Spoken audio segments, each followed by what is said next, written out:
जिस नारी को गर्भ में संतान समाप्त हो जाती है या बच्चे होते नहीं हैं, जब भी कभी सोमवती अमावस्या आवे तो 7 नदियों के में से किसी भी नदी के किनारे, यमुना गंगा ये सप्त नदियों में से आता है, ऐसी नदी के किनारे 16 सूप और उसमें 5-5 फल, थोड़ा सा उसमें पैसा रख करके और किसी को आप दान रूप दे दीजिएगा।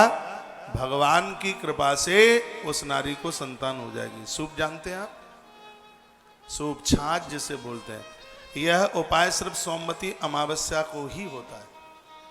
अब इसमें 16 सूप का वर्णन है। 16 सूप, उसमें हर सूप में 5 फल रखिए, 5 प्रकार के 5 फल रखिए। उसमें कुछ उसमें मुद्रा रखिएगा और उसमें यदि बन जाए तो उसमें 5 वस्त्र रख दीजिएगा। छोटे छोटे रख दीजिए, बहुत ज़्यादा ना हो पावे। 16 जगह रखकर उस पति और पत्नी से आप उसका दान करवा दीजिए जिसको संतान नहीं है। ये नदी के किनारे ही होता है और सोमवती अमावस्या को ही होता है। ऐसा करने से वंश वृद्धि बढ़ जाती है। जिसको बेटी ही बेटी हैं, कुनबे को चलाने के लिए एक बेटा चाहिए, उसके लिए भी, या जिसको संतान नहीं हो रही है उसके लिए, या जिसके गर्भ में संतान समाप्त हुई है।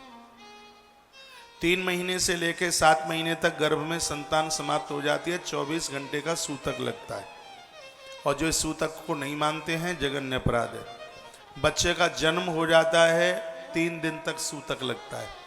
3 दिन तक। 11 वर्ष तक के बच्चों को मृत्यु होती है, 7 दिन का सूतक लगता है। और 11 साल से ऊपर जिसकी मृत्यु होती है उसमें स्त्रीलिंग में 12 दिन का सूतक है और पुल्लिंग में 13 दिन का सूतक लगता है।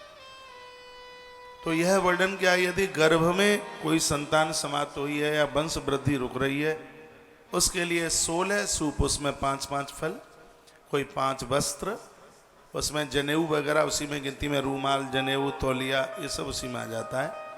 और कुछ मुद्रा उसमें रखकर, ये बातें आप लिख लिया करें क्योंकि मुझे बाद में तो ध्यान रहता नहीं है बताने के लिए, और ये चीज़ें अपने आप में बड़ी प्रभावशाली हैं।